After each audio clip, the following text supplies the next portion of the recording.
Environmental pressure can create interesting adaptations in wildlife, with the most extreme being the most interesting. In my setting of the Dragonslayer Codex, there is perhaps no pressure as intense as that of the dragons that soar the sky and char the earth. While many clades of animal call this world home, few have been as successful as the primates, whose innate intelligence gave them a leg up over the dimmer beasts they compete with. After an ancient apocalypse, the scrabble for power for ecological dominance fell in favor of the dragons and the apes. And, reacting to one another in an evolutionary arms race, has created many interesting forms.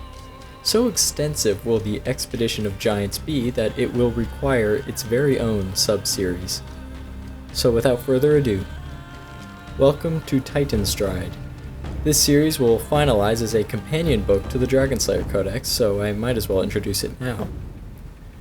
To begin, how does a giant hominid evolve among dragons? Long ago, both Titan men and dragons were small. Like eagles, primordial worms swooped down on an Australopithecus-like creature with a fury. This shooed the mammal into the trees, where it hid, fed, and, most importantly, grew.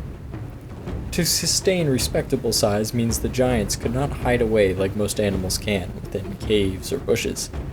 Rather, they must invest in what is essentially dragon repellent. Immense power, what else? Previously, we explored the North Ice, the ecology within, and its dragon, the Hullbreaker.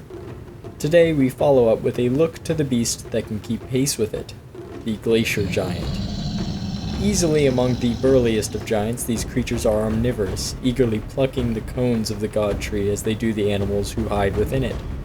They possess a thick mane around their nape and down their backs, and the skin is thick and rubbery, comparable to a whale's in texture. Perhaps what identifies them quickest of all are the two tusks which grow from the canines. These are display structures that grow with age and can be employed in intimidation tactics. But it is not all brawn with this being, for the Glacier Giant has been observed to be quite generous with one another, sharing food, defending the other, and even tending wounds. They travel in groups of unrelated individuals where they rumble deep, meaningful strings of their thunderous calls. The young are meek and lanky, proportionally similar to the local hintermen.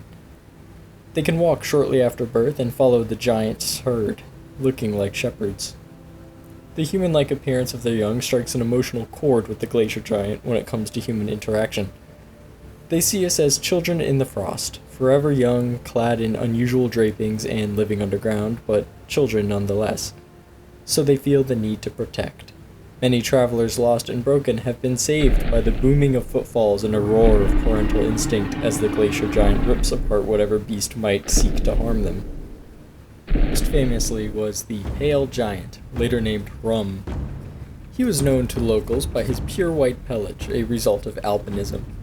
Despite this, he aged to adulthood and frequented inhabited areas with his group. Rum became a legend when a Hullbreaker descended on the village of Ururoth. The dragon crumbled the city gate and its protective barriers, only to be stopped by the White Giant, who could not allow it to harm us.